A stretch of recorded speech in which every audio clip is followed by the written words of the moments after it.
Hello, and welcome to 5 Minute Math. Today we are looking at the TEKS tool place value chart. We are working with place value relationships, and we have a problem related to TEKS 3.2b that we will solve in 5 minutes or less. If you haven't done so already, please go ahead and take a moment to pause the video, work this problem out on your own, unpause it, and we will look at our answers together. So we've got this number, 554,357.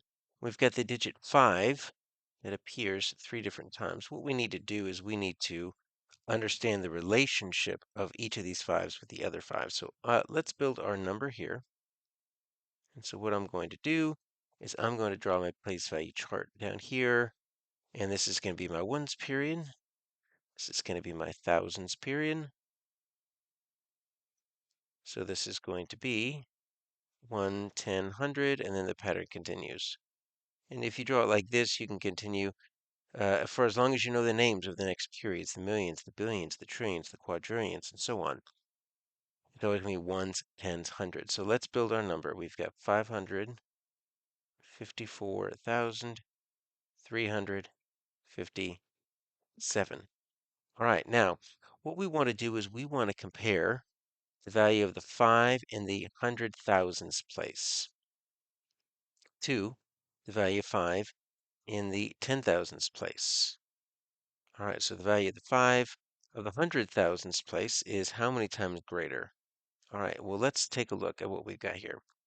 We've got this 5 in the hundred thousands place. It is one place value to the left of the 10,000s place. And that's going to be important because every time you get 10 of something, you have to go to the next place value. So think about like our ones. We can write 0, 1, 2, 3, 4, 5, 6, 7, 8, 9. But once we get to 10 ones, right, we have to put 1 in the tens place and then a 0 in the ones place. So 10 of one place value makes it shift over.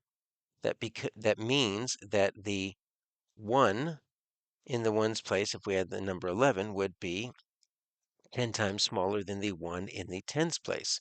So every time we move over to the left, it's times 10. That's the good rule of thumb we need to remember.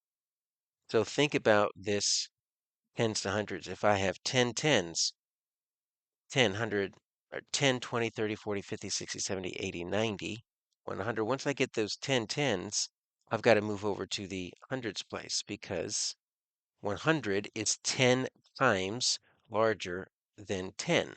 So 100 is 10 times larger than 110 because 10 times 10 makes 100.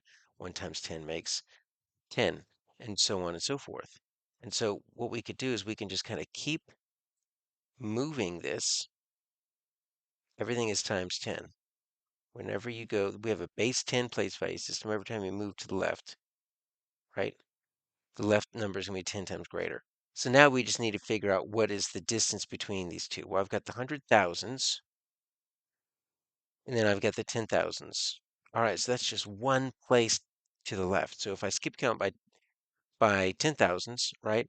10,000, 20,000, 30,000, 40,000, 50,000, 60,000, 70,000, 80,000, 90,000, 100,000. Then once I get 10, 10,000s have to go to the 100,000s place. It's just 10 times larger. So this first spot, this would probably be a drop down of this first star problem, would be 10 times greater.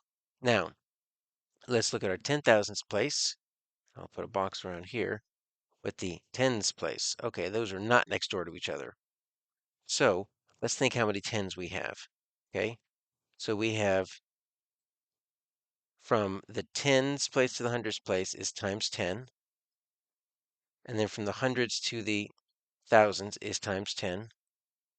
And then from the thousands to the 10,000s is another times 10. So I'm moving over 3 spots. 1, 2, 3, right? And so how many zeros do I have here? Because when I multiply 10 times 10, I'm going to get 100.